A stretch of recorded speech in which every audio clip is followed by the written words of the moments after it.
ഒരിക്കൽ ദേവന്മാരുടെ രാജാവായ ഇന്ദ്രൻ കർഷകരുമായി വഴക്കിലായി. ദേഷ്യം വന്ന അദ്ദേഹം കർഷകരെ ശപിച്ചു.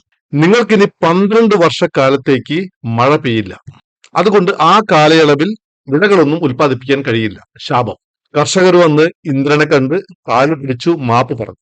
ശാപം മോശം എന്ന രീതിയിൽ അദ്ദേഹം പറഞ്ഞു, ശിവൻ ഉടുക്ക് കൊട്ടിയാൽ നിങ്ങൾക്ക് മഴ ലഭിക്കും. ഇന്ദ്രൻ എന്ത് ചെയ്തു? ഇപ്പോൾ രാഷ്ട്രീയക്കാരെ പോലെ പുറകെ ചെന്ന് ശിവനോട് സംഭവം പറഞ്ഞു. കർഷകർ നിങ്ങളുടെ അടുത്ത് വരും, ഒരു കാരണവശാലും സമ്മതിക്കരുത് എന്ന് പറഞ്ഞു.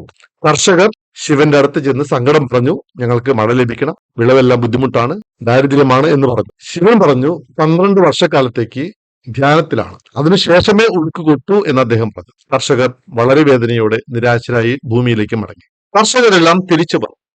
അവർ അവരുടെ പണിയെല്ലാം നിർത്തി. കാരണം 12 വർഷത്തിന് ശേഷമല്ല മഴ പെയ്യുകയുള്ളൂ. പക്ഷെ ഒരു കർഷകൻ മാത്രം അദ്ദേഹത്തിന്റെ പണി തുടർന്നുകൊണ്ടിരുന്നു. കാലം കുറച്ച് മുന്നോട്ട് പോയി. 2 വർഷം കഴിഞ്ഞു. അപ്പോൾ മറ്റു കർഷകർ ഇദ്ദേഹത്തിനോട് ചോദിച്ചു, മഴ പെയ്യില്ല എന്ന് ഉറപ്പല്ലേ? 2 വർഷമായിട്ട് മഴ പെയ്തില്ലല്ലോ.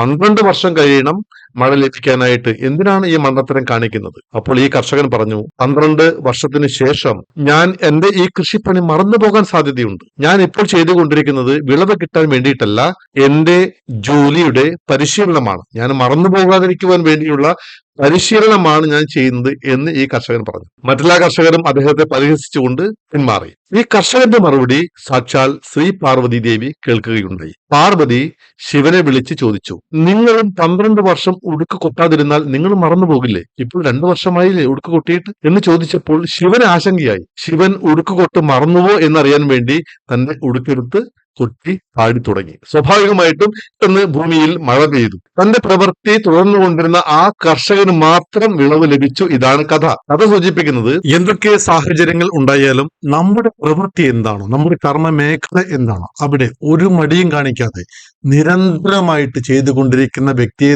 തേടി വിജയം വന്നിരിക്കും. ലോകത്തിൽ ഒരു ശക്തിക്കും അത് തടുക്കാൻ കഴിയില്ല. ഇതിന് ഒരു മറുവശം കൂടിയുണ്ട്. ശിവന്റെ കൂടെ കൂടിയാൽ പാപിക്കും പുണ്യം ലഭിക്കും.